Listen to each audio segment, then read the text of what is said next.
Ооба.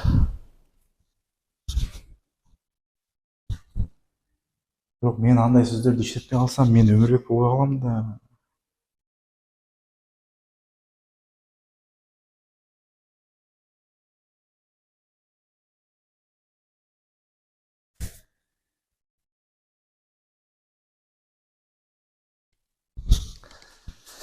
Так, келиңиз Өмүрбек. Биринчи камера мен сүйлөшүм керек да туурабы? Ти камера менен биринчи сүйлөшүм керек. Сен ага көрүнүп турасың агачы. Кандай кылсам экен?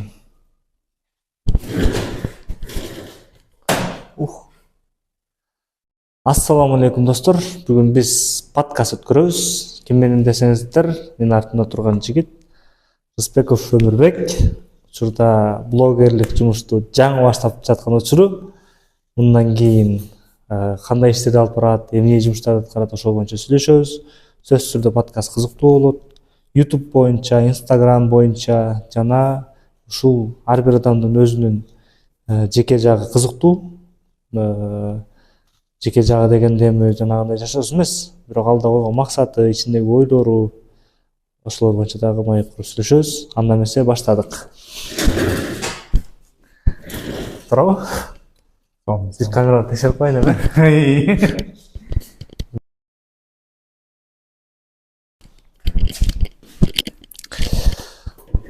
Кош келипсиз Өмүрбек. Ассаламу алейкум. Алейкум ассалам. Жакшы. Биздин студияга кош келипсиз. Биздин студия ушундай карапайым, жөнөкөй. Бирок бул жерде жүрөктөн чыккан сөздөр болот, маекте катуу болот. Анда эмесе бүгүн баштайлы. Кандай жүрөсүз? Ден соолуктарыңыз кандай? Жакшы келип алдыңызбы? Баары сонун. Чоң рахмат чакырып койгонуңуздар үчүн. Акыркы күндөрү биз сиздин YouTube баракчаңыздан, Instagram'дан активдүүлүктү байкай баштадык. Буга чейин Instagram эч кандай бир публика киргизбесеңиз, азыр уже киргизе баштадыңыз. Буга эмне түрткү болду? Ошол боюнча айтсаңызчы. Буга түрткүбүз негизи илгертен бери эле башка блогерлердин летсплейлерди көрүп жүргөм. Кызыкчумун. Ошентип мен дагы бир күнү тартып баштасам деп. Ошол бул илгертен берки 5-6 жылкы план десек болот. Ушул жылы бүгүн гана ишке ашыра алып турган мүмкүнчүлүктөр пайда болгон үчүн кандай эмесе деп аттай баштадым да. Ошол блогерлерди көрүп атасыз. Аларды мындай карасаңыз, дароо эле миллион просмотр, лайктар 20 000, 30 000. Анан ага жетиш оңой экен же кыйын бекен, азыр башталышында айтып койсоңуз. Башында жок, жөнөкөй эмес. Мен азыркы элестетип көрсөм деле 1 жыл мындай просмотру жок, комментарий жок болсо деле ошого даярмын да. То есть результат жокко деле иштегеничи. Ошол көзүмө жетти. То есть жана мистер Бистикиндей ошонун сөзүн айткандай эле ооба. 1 жыл эчтесе 1-2 просмотр алып деле жүргөн даярмын азыр. 1-2 просмотр. Ошол үчүн деле тартканым мен азыр. Бирөөсү мен, экинчиси Ратбек деп кой. Ошондой. Ратбек экөөбүздүн расында эме биздин видеобуз бар. Салмбек бизнес скулга барып биз ОРТга даярдап жүргөнбүз да. Ошол жерден мен телефон коюп, аны телефон коюп видео тартканбыз. Көргөнүзмү эле көргөзбөдүмбү билбейм. Отуруп алып ошондо мен мындай кылам, мындай окууга тапшырам, ОРТден мынча балл алам деп ошондой алдап пландарды койгонбуз. Кудайга шүгүр, Ратбектики жакшы эле ишке ашып калды, меники деле Кудайга шүгүр ишке ашып калды. Окууну бүтүрдүк. Ошол видеону да киргизип коюшум керек экен да YouTubeга. Сөзсүз киргизип коем. Анан Ратбектики кийин ошол канча жылда, мисалы 2021 даярдап аткан болсок, 2026 кандай результаттарга жетти, эмнелер болду ошонун арасынан, ошону да тартып туруп өзүнчө киргизип коюш керек экен. 5 жыл болуп кетиптир да андай. 5 жыл. Ал мен жана iPhone 4 номер телефонума тартылган кара. Бирок ал качественный сонун видео чыккан. Бир минус жери эмеге Телеграмга жүктөп койдум эле, качествосы жок болчу. Азыр бир аз качествосы жок болуп болот, бирок киргизип койдум. Сато бар. Эми блогерликти баштадыңыз, кайсыл багытта баштайын тартайын деп атасыз видеолорду, эмнелерди тартып баштадыңыз? Биз байкадык, азыр оюндарды тартып баштапсыз. Да бир канча видеолорду киргизипсиз оюн боюнча. Анан шортстарды да байкадык YouTube'дан. Ар кандай күлкүлүү окуяларга, жана кызыктуу окуяларга видеолор тартып реакция калтырган видеолорду киргизипсиз.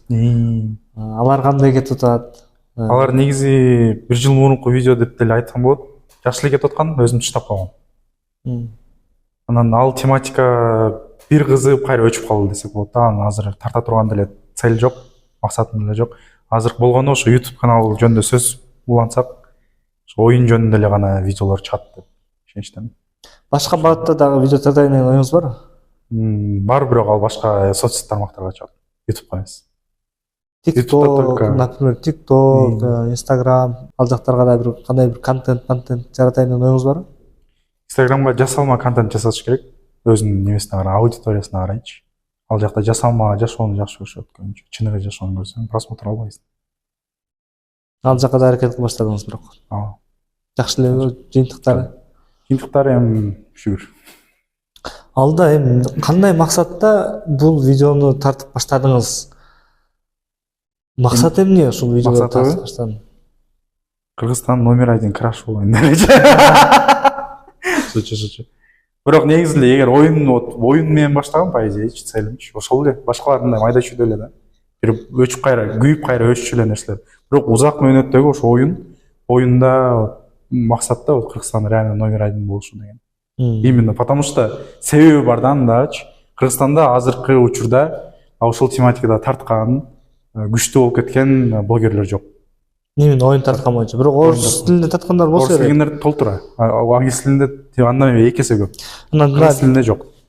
Жандай видеолорду тартып киргизгендер бар, бизде блогерлер бар. Ал боюнчачы. Мисалы үчүн бир окуя болуп калды, же бир жакшы бир күлкүлүү нерсе болуп калды, ошондой камера коет дагы экран чыгарат, өзүн коюп туруп, анан болуп аткан окуяны көрүп аткан телефондон мисалы үчүн көрүп атса, ушундай видеону алып тойдо окуя болушу мүмкүн, ал стройкада окуя болушу мүмкүн. Көрүп алган ошого мындай реакция калтырып сүйлөшөт го. Андай форматта тартайын деген оюңуз жокпу? Андай тартайын деген бар, бирок ал үчүн мындай биринчиден эмоционалдуу болушуң керек өзүң, реакция калтырыш үчүнчү. Мен андайга пока чоң элекмин. Көзүм жетпейт да пока шточу. Ошо менен болуп кетчү дейм. Буга чейин, например, Инстаграмда анча активдүү эмес болчуңуз, билебиз. Сүрөттөрдү эле кээде өчүрүп, аккаунттуңарды кайра өчүрүп, кайра бастырып этип, кайра өчүрүп, кайра бастырып этип. 1 жылга жок болуп кетти да койсуң. Анан бир сүрөттүн артына реакцияларды калтырып, бир аккаунттар менен чыгып калсыңыз. Ушул жерде теппей калдым. Теппей калды. Жалбаң жанагы инопланетяндын немелеричи. Дагы деле эсиңде? Ооба, эсимде. Пранк болчу, реально пранк. Группалаштар эле Группалаштар болчу. Бир карасам толуп кетти. Карасам эле баардык инопланетяндар жанагы сынойлуктери эмне болуп кетти деп. Самогон. Жакшы. Ошентип көрүнбөй жүрчү элеңиз немеде соцсал тармактарда. Азыр эми көрүнүп баштадыңыз. Социофобия дегенди жеңдиңизби, же бул боюнча үстүнөн иштедиңизби? Кантип бул нерсени жеңип соц тармакка чыгып атасыз? Жакшы суроо бердиңиз. Өз негизи мен интернетте өзүм бетим тарткан негизи коркчумун. Аз деле корком. Өзүм камера тартканда тура мен сүйлөп койсом эмне болот, ана дегенчи. Бирок андай кылбай жүрө берсем, ордумда жүрө бергендей эле сезилип атат да. И плюс бул мен тартып аткан нерсе өзүмө жагат, мисалы үчүнчү. Жаккан нерсени тартпай коюу мындай себеби жок да. Эмне үчүн тартпайм дегендейчи. Мүмкүнчүлүк берди болот. Офис бар, камералар бар, освещение бар, интернет бар. Мүмкүнчүлүк. Почему бы и нет дегендейчи. Ошол эле себеп. Бул соц тармактагы бир нан табуунун жолу деп эсептейсизби? Мындайча айтканда бул даже заманбап кесиптин бири деп дагы эсептесек болот. Ушул жерден эгер өзүң блогуңу же бетиңди сатып ишти алып кеткен болсоң, чоң акчаларды таба турган мүмкүнчүлүк бар да. Негизичи. Бул рынокто. Жакшы эме болду. Жооп болду. Негизи акыркы 10 жылдыкка койгон планыңыз кандай? Ушул соц тармак боюнча, YouTube блог боюнча? 10 жыл өттү эле, пока чоң суроо мен үчүн. 10 жыл пока план кое элекмин чын айтканда. Жакынкы 5 жыл, 3 жыл, 2 жыл. Жакынкы 2 жылда айта алам. Ушул боюнча эле өсүп, пока возможность есть, тартып баштайм. Бул возможность алып калса дагы, алып койсо дагы кокустан башка жактан да таап, тартып кеткен аракет кылам да. Таштабайм деген максаттамын. То есть баштадым, уже аягына чыгыш керек да бир жакачы. Жакшы. Кайсы бир Анан бул видеолорду бир күн туруп эле баары өчүп кетип жанагындай эме болбойбу? Чыргатталбайбы? Андай нерсе болбойт. Жаштык.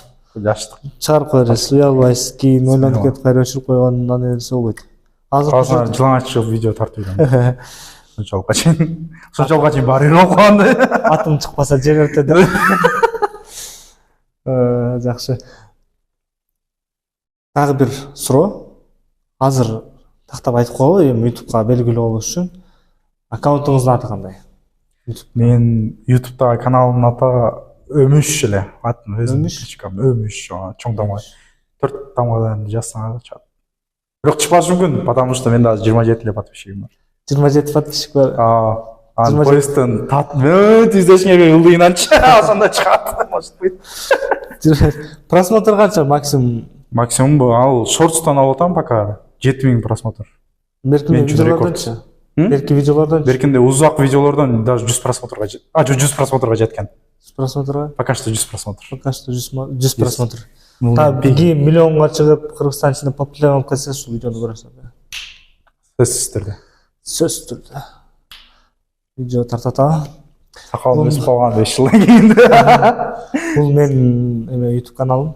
YouTube каналымда ырчыларды чыгарам. Эми досторум, мен негизи өзү ачкандай бир максат деле жок азыр YouTube'да ачкан. Жоң гана көз ирмемдерди, жана мисалы үчүн жакшы отуруш болуп калат, жакшы ырдаган досторум болуп калат, ошолорду көз ирмем эсте калсын. Жоксо бир жакшылык өткөрүп каласың үйүндө, же тууган уруктардын жакшылыгы болуп калат. Ошолорду эле тартып киргизип коем. Жакшынакайга тартып киргизип коем. Мисалы үчүн мурун альбом менен мынтип көрө турган болсо, эртең YouTube'га кирип туруп, издеп туруп таап мынтип музыкасы менен өзгөчө эмоциялар менен көрө тургандай кылып коем да. Эң алгач башында эле баштагы кичинекейимде эле кызыгат элем тартканды, киргизгенди. Анан аны мен өзүм билбейт элем. Сенден сураган барат элем. Кандай кылалы, мындай кылалы дейт элем. Сен да көнбөйт элең. Эмир менен Эмирден досум бар. Ошо менен кылат элем. Аны эмди киргизип Азыр бир баласы бар да койсун. Анан жагы. Менде телефон жок эле да. Анан Эмир өзү Бишкектен келген, планшети бар эле анын ойнойт турган. Телефону бар эле же болбосо. Nintendo бар эле. Анан планшет бар, интернет жок эле. Мен шустрый көчөдө көрчүлөм. Ар ким менен чоң балдар менен. Чоң балдар болсо телефон алып алып кыздар менен сүйлөшүш үчүн айлык мөттүн эмеси бар. Wi-Fi. Столпан түбүндө отуруп алып уже айлык мөттүн Wi-Fi открытый болду, ошол жерде отуруп алам. Айлык мөттүн Wi-Fi чукулашат эле чоң балдарчы. Ал жерде эми кыздар менен сүйлөшпөйт болчуларчы. Эми ошол маалда 7-8 класста окуган балдар болчу. Мен 4-5 класс. Ошондо эле жанагы кинолорду өткөрөт болчу. Ошол маалда кайсыл кинолор мода боло баштады? Жанагы Агорго Ситинин кинолору, тамашалоору мода боло баштаган ошол мезгилдечи. Ошону скачать этип алып, анан үйүндө барып көрүшчү эле. Ошентип бирде кошулуп көрүп калып, барып айыр бизге вообще чоңдай клуб болуп кеткен айырдачы. Түнү барып ал жерде семечка, жана жаз деген мороженое болчу, ошону алып ошол жерде чагып жеп, жазды жеп, кино көрүп отурат элек, загрузкасы да карап. Анан ошентип Эмир келип калды. Эмне кылабыз, игра ойнойбуз деди. Ал играны ойнотпойт эле, ойносо 5 мүнөт ойнойм. Андан кийин болду, берсең досум деп ойнойт, мен ойногону карап отурам да. Макул деп ошентип анан ошо Wi-Fi алып баргам, биринчи. Алып барып көргөзгөндөн аерде Wi-Fi чукулап башташты балдар. Башкалар кайта баштады, башкалар келе баштады. Ошентип аерден играларды өткөрүп, видеолорду өткөрүп, биринчи бир видеону киргизгенбиз YouTube'гачы. Marcel Aqualand эме депчи, купание деп. Эмнесине жазып киргизип койгонбуз. Ал кирген деле эмес экен, каяка кирген билбейм, ошо Эмир аккаунтунан кирген.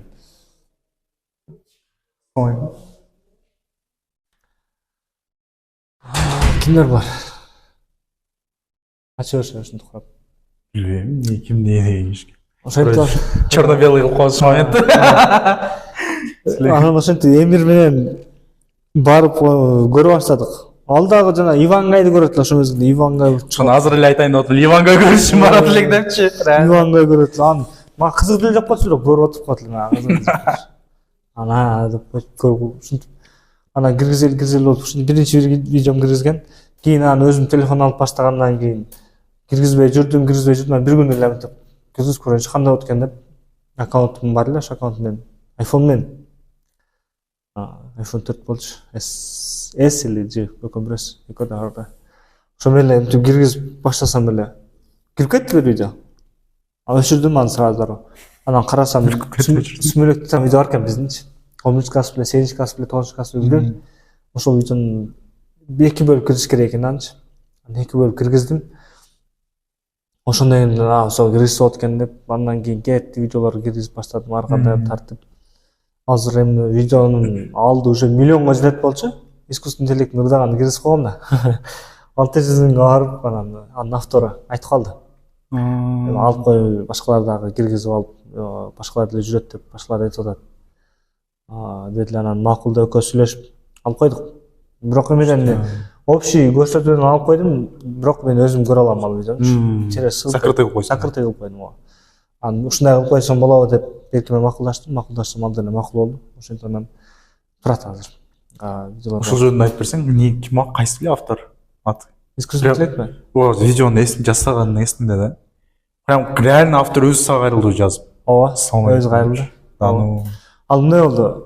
Мен биринчи муну TikTokко деле кирип өтпөсүм, TikTokко кирип калып, анан угуп калам ушуларды. Угуптум сону ырдап тур. Сезим жанар деген бар. Ошону угуп сону ырдап тур, сону ырдап турго деп, ошону деле алам дагы эме кылам.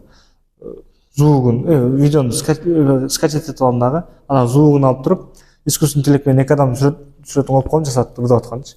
Анан ошентип туруп астына жанагындай плейлисттин ырдап аткан го. Ошону коюп киргизип коем. Просмотр кетти, комментарий кетти. Анан жакшы экен деп туруп, анан дагы ошонун аккаунтуна кирсем башкалар да бар экен. Алар да скачать этип ошентип киргизип баштадым да. Автор жок экен да. Комментарий кирсем автор жок. Ким ырдаган? Мен аны искусственный интеллект деп деле ойлоптум. Кийин түшүндүм аны ии экенчи. Ошентип анан киргизип койсом эле кетти, бир 600 миң просмотр анан бир 300 миңге барганда ошонун автор жазды. Бул тууган, сен түшүнүктүү адам экенсиң. Бул биздин ырлар, астына кайсы жактан алганыңды жазып кой деди. Хорошо деп анан жакшы эле түшүнүп, жакшы эле сүйлөштүк. Өзү жазды. Себеби мен Instagram аккаунттун астында телеграмдар бар да бүт таанымдар, ошолорго жазып анан сүйлөштүк. Макул деп алып койдум. Анан мен личка мага жазгандар болду, ушуларды мага MP3 жөнөтүп кой, WhatsApp'тан аякка жөнөтүп кой, бияка кылып кой деп. Алар да жазды. Тиги Оштон, аяктан бияктан жазгандар көп болду, Россиядан. Баштан да угуп кетейин депчи. Анан ошойдон токтодум. Кийин 600 миң просмотрга жеткенден кийин аларды соавторство кылып койгом да. Жаңа аккаунтчу. Cover KG деген аккаунт болчу. Көрсөңүздөр болот, анын ичинде сонун видеолор бар. Анан ошол айтты, скрывать этип койду турат ал жактанчы. Болот экен, ал кантип кылды билбейм. Мен өзүм таппай калдым өзүмдүн аккаунтуман.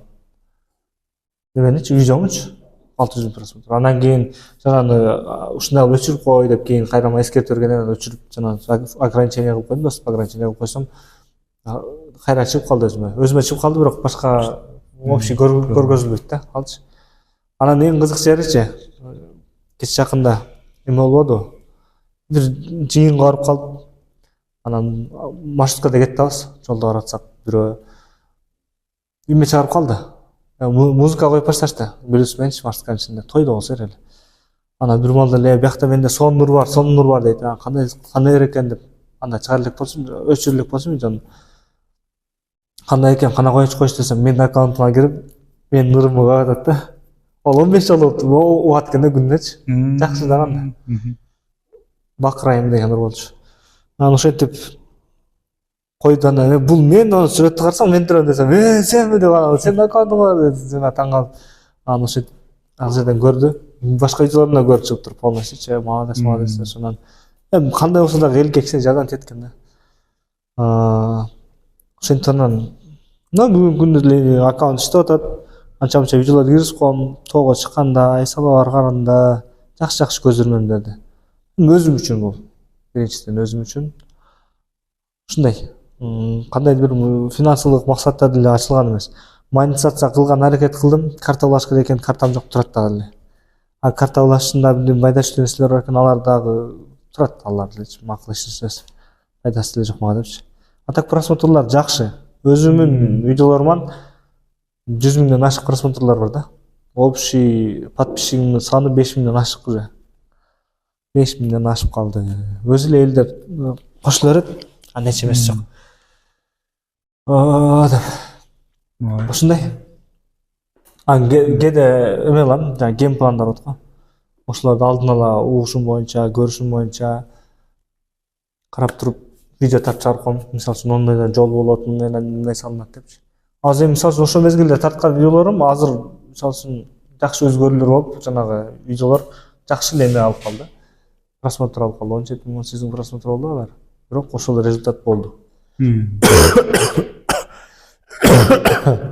Кечирим сурайм. Тамак ооруп аткан. Ушундай. Анан Ратбекке дагы эме кылат элем, суроолорду бергем да. Дагы эмнелерди кошумча окуйм деп атасың, дагы эмнелер менен алектенейин деп атасың депчи. Сен эмне менен алектенейин деп атасың дагы. Аз жумушка орношсуң, кандай жумушка орноштуң, эмне жумуш кылып атасың, алда пландарың кандай, ойлоруң кандай, сүйлө да ушуларды.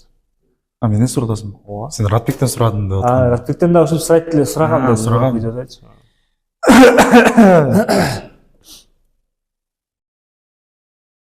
Пожалуйста. Машинаны айта аласың? Потеря болуп кеттим.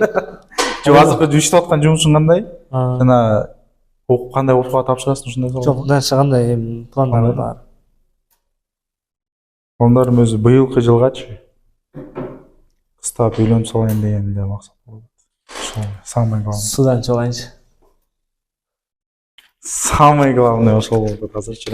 Материалдык жактан деле азыр ойлонбой калдым. Себеби мына материалдын артынан, материалдык буюмдардын артынан жүгүрүп жүрөсүң, жетпейт экенсиң. Жетпейсиң. Тетири мындай иштешиң керек экен, Аллах кайрадан ошолорду сенин артынан жүгүрткөндөй дегендейчи. Муктаж болбойсуң. Майнысы жок экен да, акчанын артынан жүгүргөн. Комментарийге жооп бериңиздерчи, урматтуу чоң улуумундагы апа эжелер, эже апалар. Сиздердин малыңыздардан тийгенде эмне ошол жолдошуңуздарга, азыркы жолдошуңуздарга тийгенде үйү бар беле жолдошуңардын, машинасы бар беле, чөнтөгүндө мынанча миллион махыр бере турган акчасы бар беле, ошондой болду беле, кандай үйлөндүңүздөр эле? Ошону айтыңыздарчы. Азыр эми мисалы үчүн жаштардын арасында бул өтө орчундуу маселе. Туура. Кыздардын талабы чоң. Как мен деле бойдук катары айта алам, бул деле айтылат. Кошулам. Кыздардын талабы чоң, биринчиден. Эми кандай талабы болгон? Эми машинасы болсун дейт алар. Алар деле бирок чын жакшы жашоону каалашат алар делечи. Жеңил жашоону мындай дароо кыйналбай жашаганчы. Эми андайга жетиш үчүн азыркы күндө иштеш керек. Иштесең деле бирок билбейм, айлыгың жаянга жетпейт же биягыңа жетпейт да. Ага жетиш үчүн дагы алектенип көп менет керек. Анан баардык эле жаштардын колунан келе бербейт. Баары эле бизнесмен болуп кетет десең, башка ишти ким кылат? Ооба, коом иштей алат. Коом иштей алат. Баары эле бизнесмен алек болсочу. Анан бизнестин өзү нарагынан табияты бар адамдар гана алып кете алат экен. Биз канча адамды көрдүк. Байкелер, жакелер мен бизнес кылам деп, акыры бизнесмен 5-6 бизнес ачып деле банкрот болгондор бар. Ал эми нарагынан табиятынан экен адам. Канчалык тырышып аракет кылып да мындай берекеси болгон бизнесмен агаларды көрдүк да. Канчадан акчаларын аяка сарпташып, жок эле жерден акчаларын жок кылгандарын көрдүк. Анан ошол улуумундагы апа эжелер мындай болгон эмес да, мисалы үчүн туура. Ошол мезгилде жөнөкөй эле карапайым эле тийип, карапайым эле ошол жашоо болду эле го. Азыркы жаштарда азыр бирок неме требование чоң да баарыначы. Кыздардын ошол жакшы шарт, үй шарты болуш керек, анан үй болуш керек, акчасы болуш керек, бизнес болуш керек, камера 75 болуш керек, анан бир бизнесмен бар, додойдо бир контейнерди караш керек, же ушундай да. Ошондой болсо анан карайт, жакшынакай ливингден кийиш керек, же болбосо бостон кийиш керек, ливинг калып калды, бостон кийиш керек, жанагындай ушундай кийинип жүрүш керек, брендовый сааттар болуш керек, ушундайларды көргөндө уже болду, кыздардын болду, ушул жетишкен адам экен, ушул жакшы адам экен, ушул адам күчтүү экен деп ушинтип идеалдын баары ошол адам болуп калат да. А на самом деле жан дүйнөнүн байлыгы, руханий байлык, бул нерселер экинчи планга калып кетти да. Канчалык биздин азыр диний аалымдар деле айтат, канчалык айтат. Мындай дин эмесин иманына карагыла дейт. Бирок на самом деле азыр иманына караган аз эле. Карай, биринчи дүйнөсү калат, анан калганы иман салыштырып коюшат да. Балдардын болсо, алардын деле ойлору бузулду. дароо эле ушул үйлөнбөй эле жашай берсе, же болбосо ушу фигурасы 90 болсо. фигурасы 90 болуш керек. Анан кашы андай болуш керек, мурду андай болуш керек. Болбогон эмелер, требованиялар. Ошентип экөөнүн ортосунда азыр эми нике жок, башка жок, үйлөнбөй. Даже бул барып жанагы сандын азайышынан деле алып барат, калктын санынчы. Жакшы теманы козгодуң да, мен ушул боюнча сөздөрүм дагы бар. Ушул тема боюнча сөздөрүм бар да, эмнеге азыркы жаштар үй бүлө куруу биринчи планда эмес да, аракет кылышкандар деле бар. Бирок ошонун саны өтө аз да, мурункудай эмес. Мурун, допустим, айыл киши деле чоңоюп атып, допустим, 50 жыл мурун элечи. 18ге чыкты кыз. Уже эркектерди карап, мындай любойуна тийгени мындай көз жетчү да. Себеби ал мезгилде эркектер дагы өзүнүн тың может алып жүрчү. Эми кандай десем, ал жакта көз караштары экөөнүкү тең мындай более приземленный, тем более согуштан кийинки маал СССР бузулган маал. Көбүндө эле мынтип чогуу жашап, тиричиликти алып кетүү, өлүп калбайын деген максатта эле эми неме болчу да, үй бүлө курушчу да. Эми ошол негизи туура негизи. Табигый да, бул үй бүлө куруунун деле биринчи максаты бала алуу болуш, өзүнүн кийинки муунга бериле турган максат эми уланып кетиш да, урук улантуу. Анан вот эмне үчүн азыр ошол процесс азайып атат? Үй бүлө куруу негизи эле мамилелер кыз менен бала ортосунда. Менин оюм боюнча, биринчиден соцсет, анан искусственный интеллект пайда болду жакын арада. Ошонун мындай салымы дагы бул жерде чоң деп ойлойм. Анын да себеби бар, неге ошентип айтып атат. Багындай суроо бар го, кийин бир 10 жылдан кийин искусственный интеллект өтө эле күчөп, биз адамдар роботтор менен согушабызбы дегенчи. Анан бир акылдуу адамдын сөзү бар да, искусственный интеллектке ушунчалык акылдуу болуп, ал үчүн эмне мындай согуштун зарыл эмнеде андан көрө дейт, анын ички планы боюнчачы, то есть суроо бере турган болсо, адамдарды ушинтип эле азайтып берет депчи. Ал кандай ошол максимально кыздарды эркектерге жактырпай, силер өзүнчө болсоңор деле боло берет депчи. Эркектин кереги деле жок силерге деп искусственный интеллект башын бурмалайт, жасалма интеллект. А эркектердики болсо тетири, силердин выборуңар көп, бир кыз менен артынан жүрбөй эле койгула. Бир кыз жок десе экинчиси бар дегендей, выбор көп дегендей иллюзия жаратып кыскасы. Ушу үй бүлөнү жаратпай барган сайын ошентип адамдар да азая берет, ошентип согуштун деле зарылы кереги жок болот да искусственный интеллектчи. Себеби адам уже тирүү адам деле калбайт. Искусственный интеллект өзү деле бар жок болот. Ошентип эле жок болот да, адамдардын көбөйтүштүн санын азайтып элечи. Ушул мамиле болбойбу. Мунун белгилери азыр деле белгилүү да. Азыр көпчүлүк кыздар искусственный интеллектти как подругасындай, апасындай, мамасындай, папасындай көрүп алган. Кыз деле эмес, эркектер деле бар экен. Эркектер деле бар экен, ооба.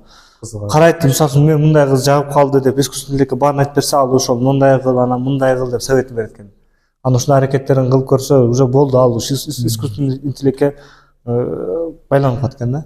Анан жагындай кичинекей белек берип койгон болсо, ар кимдин мүмкүнчүлүгү ар кандай да. Андай болуп койсо, мындай болуп койсо, аны дагы искусственный интеллект айтып берет экен. Искусственный интеллект ал мындай болуп, ал сени жөн эле жактырбайт экен деп, анан ушундай ойлор чыгарып берет экен. Ал искусственный интеллектке көп эле ишене бербеш керек өзү негизи. Алдайт көп эле учурдачы. Бирок бул биздин коомчулукка бир четинен зыян. Соцсеттерди өзү баарына эле белгилүү. Соцсетке эч бир адам өзүнүн кыйналып аткан учурун же бирөө менен урушуп аткан учурундай нерсесин чыгарбайт да.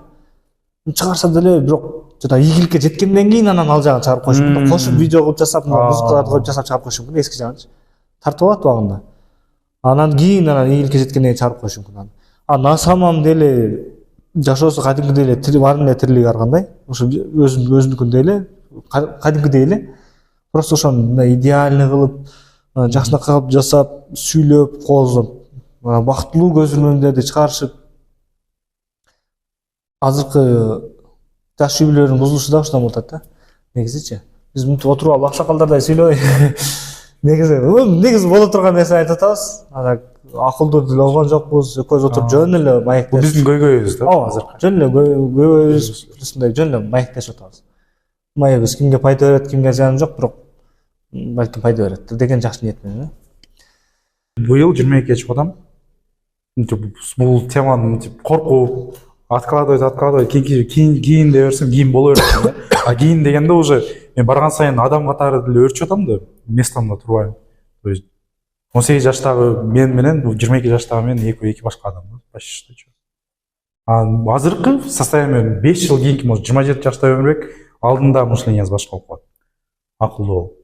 Ал жакта уже может мен ошол маалда мейли квартиралуу болдум, үйлүү болдум, машиналуу болдум дейли да, баардык материалдык жактарды жыйнадым.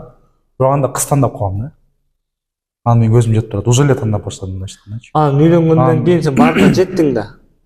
Анан ал жеңил келип калды, туурабы?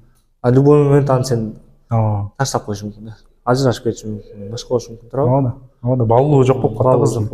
А наоборот экөөң чогуу жетсеңер, ошол бир кийин бири-бириңди унута албай турган болосуң. Урушуп кетсең дагы бири-бириңди кечирип. Эгер мен өзүм жалгыз баарын алып отурган болсом, кийин может бул меники, бул сеники деп сүйлөп калаттырмын да. Бул сен мындай бир да териң бул жерге кеткен эмес, кете бер депчи, бошсун деп сүйлөп калам. Ал негизи туура эмес го, бирок ушундай болуп калат да, корком ошол нерседенчи. Мен көрү чогуу өскөн вот Марсель мырзабыз айткандай.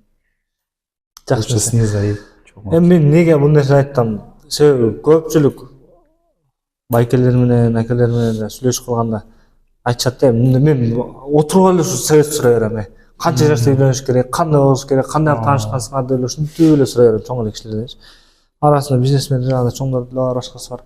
Алардан эле сурасаң айтат. Даже жаңы жеңиштерден да сурап калам да, айтат. Менин дейт, биз биринчи жашаганда дейт, кичинекей үйдө жашайт элек дейт. Кичинекей үйдө дагы дейт, жанагы эски хрущевка домдордун комнаталары кичинекей болот го. Ошондун дейт бир бөлмөсүндө жашайт дейт, бир бөлмөсүндө дейт башка бирөөлөр жашайт элек дейт. Ошол жерде жашайт элек дейт, квартира төлөп жашайт элек дейт. Ушул жашап аткан мезгилде аял айтат да, биз кыялданчу элек дейт, ойлончу элек дейт. Ушу кичинекей болсо да, ушунчалык болсо дагы бир эки болсо дагы өзүбүздүн жер болсо сонун болот эле деп мынтип өтө дуа кылып эл айтып атышым дейт да. Ушу кичинекей кепеде болгондо өзүбүздүн жерибиз болгондо өзүбүз кыш коюп башка кылып үй куруп башка кылып элек дейт. Же ошол жерде бир өзүбүздүн үйүбүз, домубуз болсо ошол жерде жашасак сонун болот эле деп кыялдашып элек дейт. Бирок азыр эми ушулар айтат да, мына биз Кудайга шүгүр, келин берип, кыз узатып, келин алып, кыз узатып ушинтип калдык. Бирок ошол мезгилде экөөбүздүн тең эмебизде башыбызда калды. Экөөбүз мисалы үчүн чогуу жеттик ушул нерсеге. Мен көз айтат, мен дубал урат элем, аялым кыш алып берет эле дейт. Мен раствор кылат элем, аялым суу ташып берет эле дейт. Ошентип мына үйдү курдук, Кудайга шүгүр, мына жечтик дейт. Ошол мезгилде баарын эле сурасаң ошондой да, бирөөсү иштеп мынтип экөө мынтип тытынып жетишкен да. Анан азыркылар эле кандай эле даяр нерсе жеткиси келет билбейм. Мисалы үчүн мен деле азыр үйлөнөйүн дегенде кызым деле макул болушу мүмкүн, мындай макул деп сүйүп калып, сүйдүм күйдүм дагы мен сага тием депчи. Ошентсе дагы бирок ата энеси бар айтат да кызыначы. Ата энелер айтат ушинтип. Эме кандай экен, каерде окуптур, эмне жумуш кылат экен, эмне менен айттанат экен, үйү бар экен, жайы бар экен деп ушинтип сурайт экенбиз да. Атак сиздерди берген антип сурабай эле берди эле го деген ата энелер вопрос да. Ошо мезгилдечи. Эми аны биз аз мезгилде жашабадык, чоң ата деп сүйлөп эле дебеңиздер, урматтуулар. Бизге просто ошол айтып беришкенден мынтип карап анализ кылып эле айтабыз да. Акылдуу болуш эмес, жөн эле эки достун маеги. Отуруп алып, маектер сүйлөшүп атабыз. Канча просмотр болот, канча адам көрөт толук, ал жагы деле кимге маалым кызыгы деле жок. Бирок биз үчүн бул эстелик видео. Эстелик видео. Кудайга шүгүр, биздин деле маңдайыбызга жакшы нерселер жазылып тургандыр. Жакшы ниет кылып, жакшы дуа кылып суранабыз, аракет кылабыз жакшы адамдар жолуп турганы. Көргөн бул көрүүчүлөрдүн арасынан бош кыздар болсо, эки бойдо отурат, чалгыла. Отурат.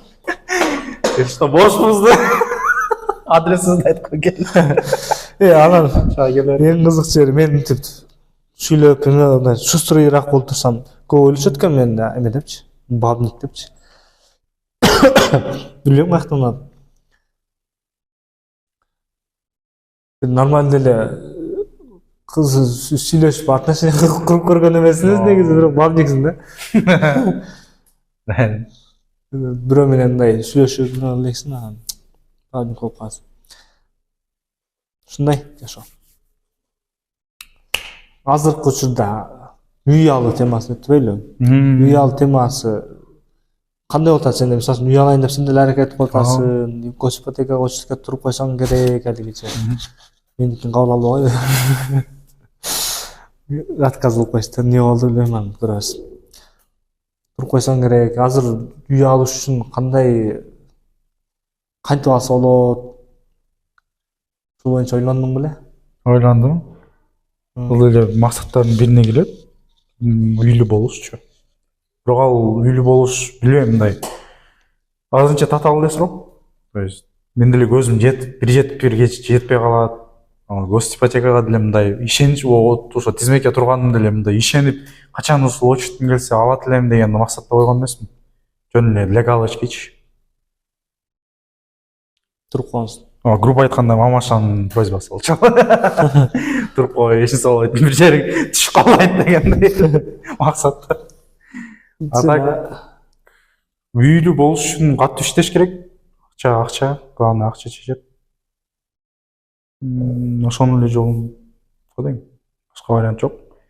Эч ким асмандан түшүп, мага квартира сага белекке деп же лотереядан утуп андай жомоктой эле уккам. Только өтө татаал жол менен келет ал нерсенин баары. Ошого чыдап, ошол бардык сыноолорго өтүш керек. Мен жеңил деп ойлойм. Азыркы учурда илгери деле 50 жыл мурун деле үй алыш кыйын болчу. Бул жерден кошула албайм бирок сага. Неге? Себеби айтышат да, мурда Россияга дейт 5-6 айга эле барып, иштеп, келип Хрущевкадан бир үй алышты дейт. Квартира. Алышты дейт кадимкидей эле.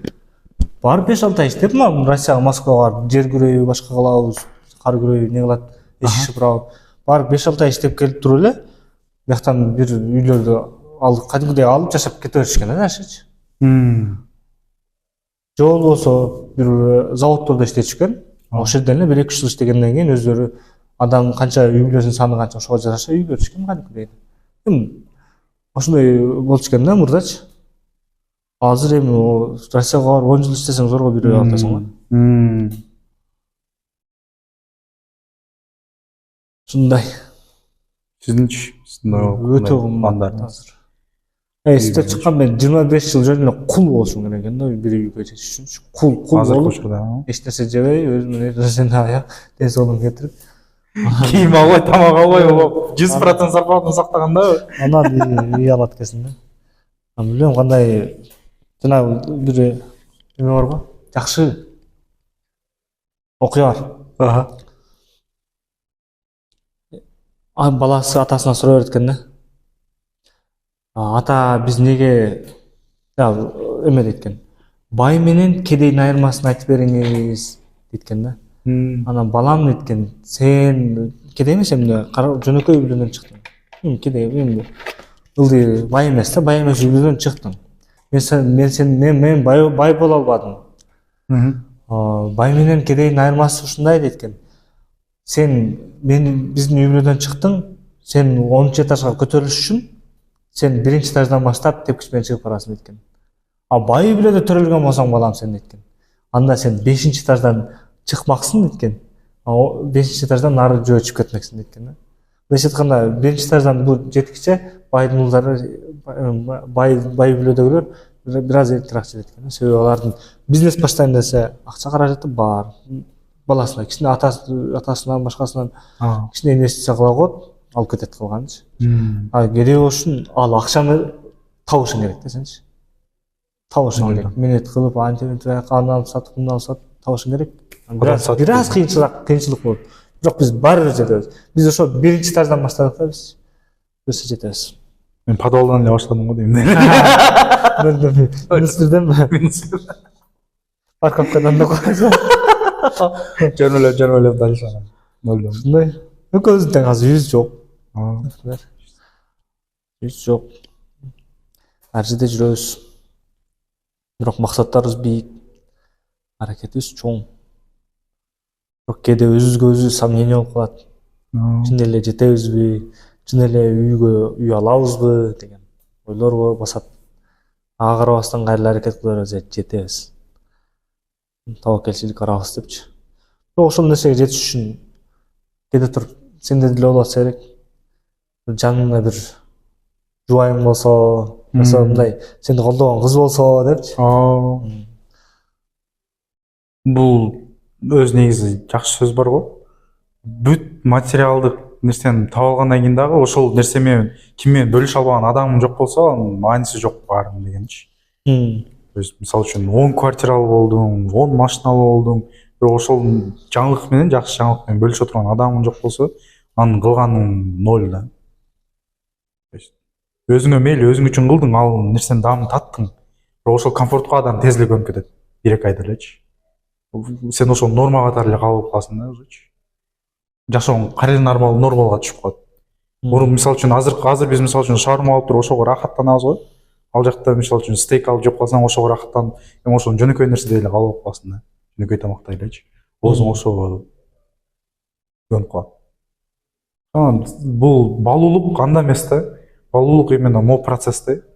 Ушул кыйынчылыктан, ошол жогоруга чейин өтүп бараткан кыйынчылыктарды чогуу өткөн адам менен, может быть, кийин жеткенден кийин ошол менен бөлүшүп ностальгия болушучу. Билесиңби, биз мынтип жүргөнбүз. Билесиңби, биз ушундай болчук депчи. Бөлүшүп ошо эстеп, ошол эстегенден кийин кайф, башкача кайф да. Рахат. Рахат да. Эстеп отурганчы.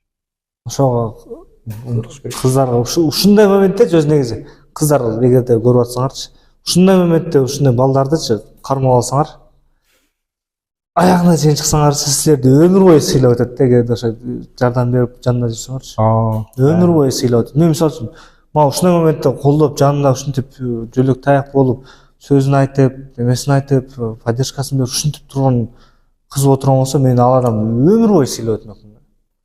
Өмүр бою, өмүрүм өтө күчтүү. Что өмүр бою сыйлайсың, сен ал адам үчүн даже тоолун аңтарып жүргөнгө чейин күчүң пайда болот да. Эгер ушундай колдогон болсо. Жестко тапить эдесиң да. Ага, комфорт создавать эткиң келет. Ушундай үйлөнбөйсүң деген суроолор сенде болуп табылбай атабы?